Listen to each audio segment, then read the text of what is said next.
We want to flag for you tonight what may be an emerging genocide.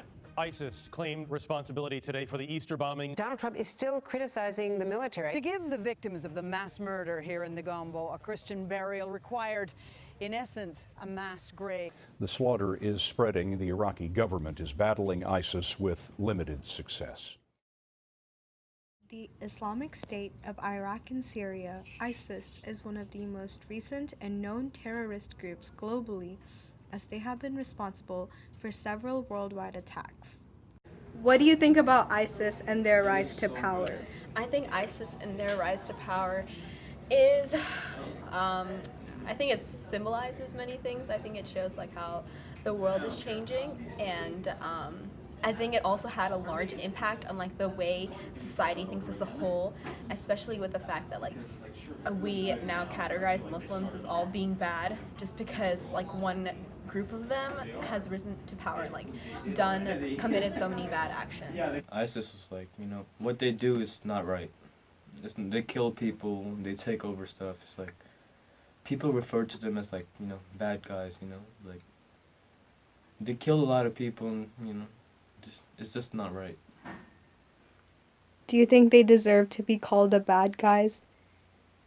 Yeah, they should, because like they do everything the wrong way, kill people, harm, violence. I think their ways are very violent and destructive, and they need to be stopped. Their rise to power was bloody, but once they got power, they were an effective government, and then they were destroyed by Donald Trump when their population was reduced to less than 1,000, when their population was above 100,000. Okay. I think ISIS has proved to the world that the world can be dangerous and that everybody takes everything for granted.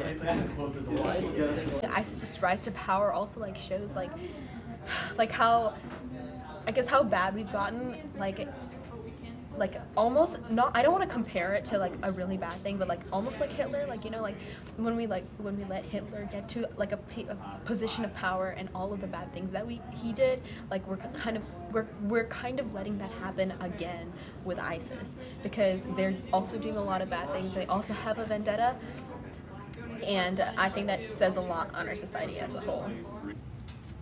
ISIS is based in the Middle East with territories in Syria and the Iraqi city of Mosul, with the main goal to eradicate Sunni-Shia relations and Western influence. But how did they rise to power? To investigate ISIS's rise to power, we must look at their past, their predecessors, the Young Turks. We visited Armenia to find out more about the Armenian genocide. When the Armenian community thrived under Ottoman rule, their Turkish neighbors grew to resent their success. This resentment was turned into suspicions that the Christian Armenians would be more loyal to the Christian governments. They rose to power due to the spread of an anti-Armenian propaganda, which led to the Armenian genocide, where they killed over 1.5 million Armenians. Similar to the Young Turks, ISIS shares the same view about foreigners, and they both resented religions and rejected Westernization. We invited an expert to talk about how ISIS took advantage of the conflict in the Middle East and increased its followers and established their rule. The political climate of the Middle East was collapsing as states were experiencing revolts or were already at war. Like Hitler with Germany, ISIS used this period of uncertainty to recruit members who were born in poverty with low levels of education and understanding of the Islamic faith. I used to be a thief and had no purpose in life. I didn't know anything about Islam or how to be a proper Muslim. Joining ISIS really opened my eyes and gave me a sense of purpose. They became the leaders that we didn't have but wanted. Our government couldn't even provide proper electricity or an education for us. ISIS's attacks and causes are very similar to the Young Turks.